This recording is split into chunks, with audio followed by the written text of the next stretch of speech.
Kamp Westerbork had een bijzondere schenking gekregen van Gerrit Koning uit Snits. Het gaat om jildsnippers die tijdens de Tweede Wereldoorlog toch Joden uit de trein smieten binnen.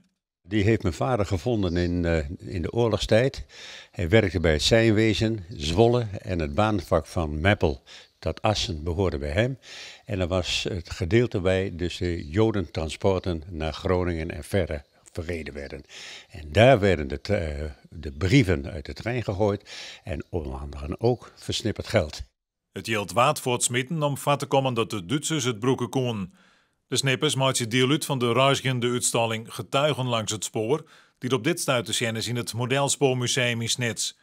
Koning had de snippers jarenlang in de eigen beurs gehad, maar vond het noodtijd om er afstand van te dwaan.